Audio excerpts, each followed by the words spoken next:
The S-400 Triumph is the best air defense system Russia owns. A long-range shield built to control the sky for hundreds of kilometers and treat everything that flies as a target it can pick off first. On the night of 26 July 2026, over occupied Crimea near the Kerch Bridge, Ukrainian drones did something that shield was designed to make impossible. They reached it. Not a truck, not a checkpoint. They took out the launcher that fires its missiles and the tall radar that is its eyes. Both in one night. How they got there is the whole story. To understand why this matters, you have to understand what the S-400 is supposed to do and why Russia parked it exactly here. Think of the S-400 as Russia's premier flying object hunter. Western analysts routinely compare it to the American Patriot, and that comparison is fair. It is a strategic, long-range surface-to-air missile system, meaning it is not built to swat a small drone at close range. That is a job for shorter-range systems like the Pantsir or the Tor. The S-400 is built to see far and reach far, to detect aircraft, cruise missiles, and ballistic threats at long distances and destroy them before they ever come close. In Russian air defense doctrine, it sits at the top of the pyramid. It is the thing that is supposed to make a whole region of sky expensive and deadly to enter. A working S-400 site is not one vehicle. It is a small family of them, each with a job. There is the command post, the brain. There are the big radars that scan the horizon and the high sky. And there are the transporter-erector-launchers, the launch vehicles, the ones that carry the missiles vertically and fire them. Take away any one of those roles and the others start to go deaf or blind or toothless. That structure matters because on the night of 26 July, Ukraine's defense intelligence did not try to erase the entire battery. It went after two specific pieces: the shooter and the eyes. The unit behind this was the Unmanned Systems Forces of Ukraine's defense intelligence. The drone arm of the agency most people know by its initials, HER. This is the same directorate that has spent this war reaching into places Russia assumed were safe. Airbases deep inside occupied territory, ships in port, radar sites on the coast. Over the last several weeks, it has kept up a steady rhythm of strikes against high-value Russian air defense and radar systems, especially in the south. This night was not a one-off lucky shot. It was the latest increment in a campaign that has already picked apart Russian sensors and launchers across Crimea and the occupied south, one expensive piece at a time. Now the geography. Crimea is the peninsula Russia illegally seized in 2014. And from the first day of the full-scale invasion in February 2022, it has been Moscow's most important base in the south. Everything flows through it. And the single most important object on the whole peninsula is the Kerch Bridge, the road and rail link that Russia spent billions to build across the strait, connecting occupied Crimea to Russian soil. It is the artery. Ammunition, fuel, and reinforcements ride across it. Protect that bridge, and you protect the entire southern occupation. So Russia ringed the approaches to Kerch with its best air defense. An S-400 near the bridge is not a coincidence. It is a statement. This sky is ours and nothing gets through. That was the assumption. Hold that thought because the whole point of this night was to break it. For the Russian side, the logic of putting an S-400 here was almost boringly sound. You place your longest-range shield around your most valuable target. The radar sees the aircraft and the cruise missiles coming from far off. The launchers engage them at distance. Ukrainian jets stay away. Ukrainian missiles get intercepted. On a briefing map, the coverage looks like a dome, a clean circle of protection painted over the Kerch approaches, and inside that circle, a Russian commander could tell himself the air belonged to him. The problem with that dome is that it was built to stop the last war's threats. It is superb against a fighter jet flying at altitude. It is superb against a cruise missile screaming in at speed and height. What it is not built for, what no strategic long-range system is really built for, is a small, cheap, low, patient machine that comes in under the radar's useful angle and does not behave like anything the system was designed to hunt. The S-400 is a rifle built to hit a running man at a kilometer. Ukraine did not send a running man. It sent something that crawled. Here is the uncomfortable geometry Russia never fully solved. A radar is a wonderful thing for spotting objects high in the sky. It struggles with objects hugging the ground, screened by terrain moving slowly, giving off almost nothing to detect. The very thing that makes the S-400 a strategic weapon. Its reach into the high, far sky is paired with a blind spot near its own feet. And its own launchers and radars are big, hot, distinctive vehicles that sit in fixed positions for hours. A system built to guard against the threat from above turned out to be exposed to the threat from just above the grass. That gap is exactly the gap Ukraine's drone operators have spent this war learning to thread. We do not know the drone model HUR used that night, and it would be dishonest to invent one. What we can say from the pattern of these operations and from the footage that was released is the shape of the problem the operators had to solve. Crimea is not the front line. Reaching a site near the Kerch Bridge means crossing a long stretch of occupied territory and water, all of it watched, all of it defended. This is deep strike distance. That rules out the little battery-powered quadcopters that hunt tanks 5 or 10 kilometers from the trenches. This kind of reach belongs to long-range strike drones, patient machines built to cover serious distance and arrive with enough precision to put a warhead onto a specific vehicle in a specific spot. And the target set demanded precision because HUR was not trying to blanket an area. It wanted 2 vehicles, the launcher and the radar, on a site that may hold half a dozen large vehicles spread across a position. The operators had to know which shape in the dark was the transporter-erector-launcher, and which tall silhouette was the 96 L6. Get that wrong and you spend an expensive drone on a support truck. Get it right and you take a bite out of Russia's best air defense system that it cannot quickly replace. So before anything flew, there was the watching. This is the unglamorous half of every strike like this, and it is the half that decides it. Long before the night of 26 July, the position near Kerch had to be found and confirmed. Open-source intelligence analysts spend their days combing satellite imagery for exactly these signatures. The distinctive layout of an S-400 site, the launch vehicles, the radar mast, the tracks in the dirt where heavy vehicles have moved and parked. A big long-range air defense system is powerful, but it is not small and it is not invisible. It has to sit somewhere with clear sky around it. It has to stay put long enough to be useful. Every hour it sits still guarding the bridge is an hour it can be studied. The 96 L6 radar is a particularly juicy thing to find. It is the all-altitude surveillance radar, the piece that gives the S-400 its wide, high-end low picture of the sky. It rides on a heavy-wheeled chassis, and in action it is often raised on a mast to see over clutter.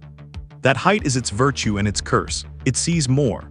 It is also taller, more distinct, harder to hide, and utterly essential.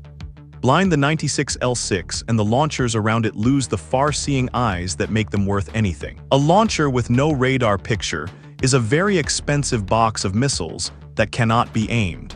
By the days before the strike, HUR had what it needed: a location, a layout, and an understanding of which vehicle was which. The Russian crews guarding the Kerch approaches, meanwhile, were living inside the confidence of that painted dome. They had the best system Russia makes. They were on home turf occupation ground, hundreds of kilometers from the churning front around Pokrovsk and Kupiansk.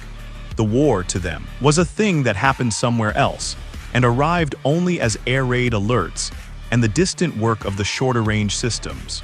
The idea that the shooter and the eyes of their own S-400 could be picked off in the dark was not something the dome told them to fear.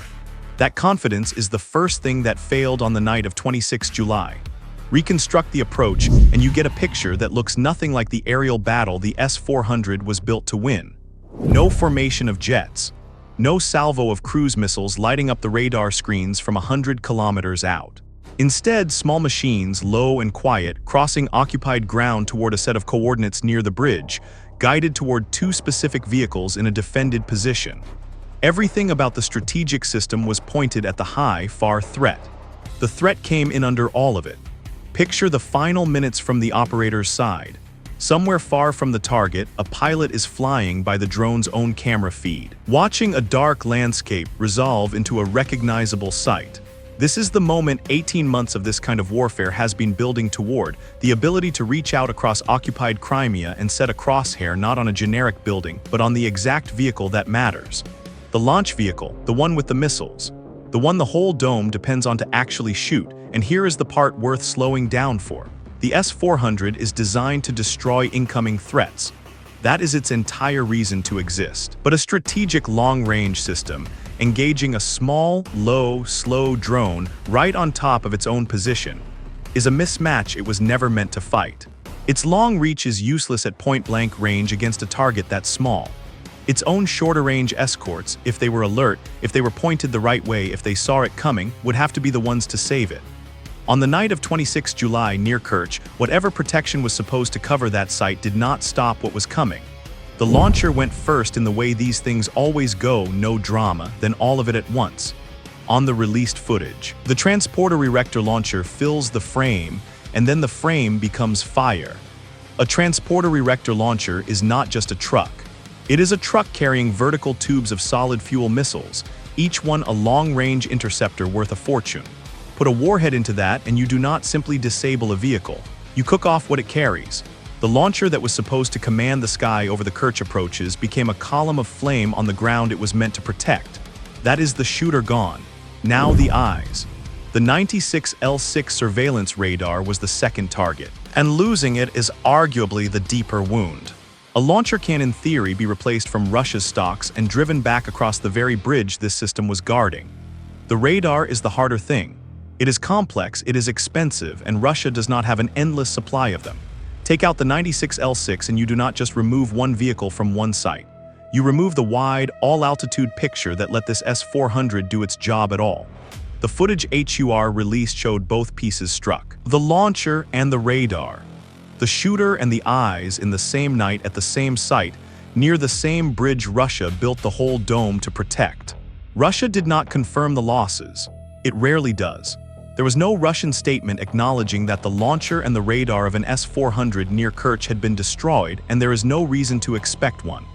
That is why the honest way to frame this night is as Ukraine's reported footage-backed destruction. HUR said it, HUR showed video of both strikes, and multiple outlets carried it.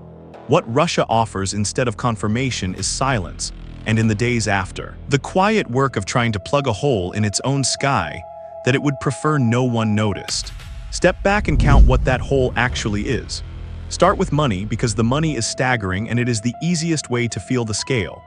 A full S-400 system runs into the hundreds of millions of dollars. The individual pieces are priced like strategic assets because that is what they are. A single launch vehicle and a high-end surveillance radar together represent an enormous slice of that value. Against that, put the cost of the drones. Even generous estimates for long-range strike drones land in the low tens of thousands of dollars each. A rounding error next to what they destroyed. This is the arithmetic that has defined the whole drone war, now applied at the very top of the value scale. Cheap machines reaching the most expensive shield an army owns and winning the exchange by a factor no defense budget can absorb for long. But the money is the shallow part of the loss.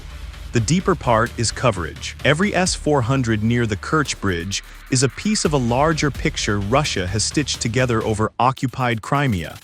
An overlapping quilt of radars and launchers meant to leave no gap.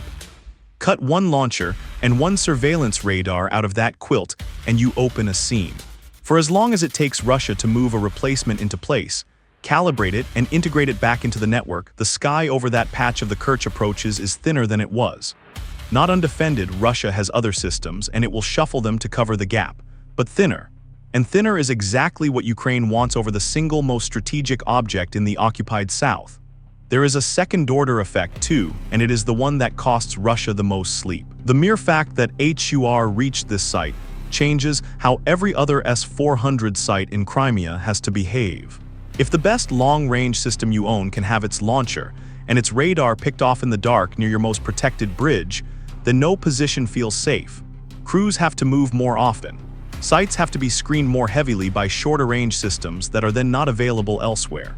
The confident painted dome becomes a nervous, shifting thing that has to keep looking over its own shoulder.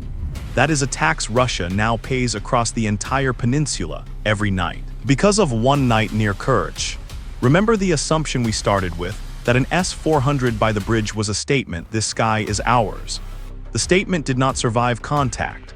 The system built to make a whole region of sky deadly to enter was reached inside its own protected ground, and the two pieces that made it dangerous were the two pieces that burned.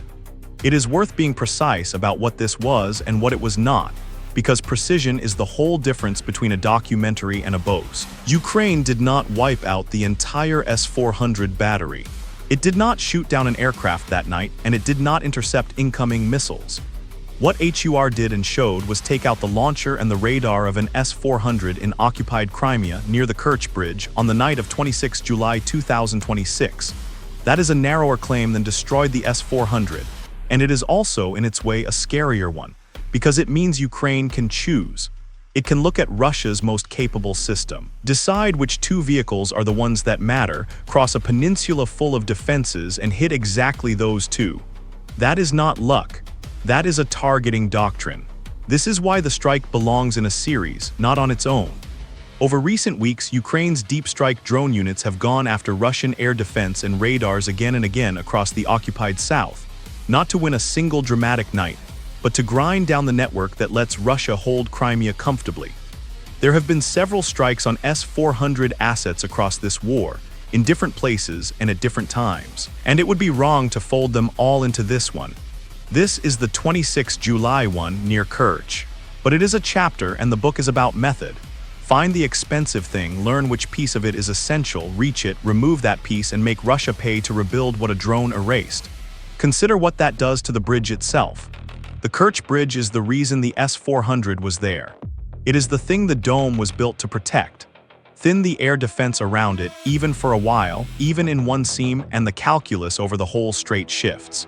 Every future strike aimed at the bridge or the traffic crossing, it faces a shield that is one launcher and one radar poorer than it was on 25 July. Ukraine did not just take two vehicles off a Russian order of battle. It made the single most strategic object in occupied Crimea a little more reachable than the day before. There is a doctrinal lesson buried in this night that goes well beyond Crimea, and Russia knows it better than anyone. For decades, the answer to air power was to build bigger, longer-ranged, more expensive systems. Reach further, see higher, spend more. The S-400 is the peak of that philosophy. What Ukraine has demonstrated near Kerch and in a dozen places before it is that the peak has a base, and the base can be walked up to by something that costs almost nothing. You do not have to outrange the best system in the world. You have to get under it, find the two vehicles that make it work, and be patient enough to reach them. The most advanced shield in the Russian inventory has a soft spot at its own feet, and Ukraine has learned to live in that soft spot. The crews at the site did not survive to move it. The launcher and the radar that were supposed to command the Kerch sky are wreckage on the ground they were meant to own. And somewhere back from the front, a drone unit that never got closer to that site than a control screen logged two of the most valuable vehicles the Russian army fields as confirmed, filmed, and gone. The dome over the Kerch Bridge was supposed to mean that nothing gets through. On the night of 26 July, the thing that got through was the thing the dome could not imagine. Small, cheap, and aimed with a patience Russia has still not found an answer for. The best air defense system Russia owns was reached inside its own occupied ground, and the sky it guarded went a little darker. Not because Ukraine flew higher, because it flew lower than the shield could see.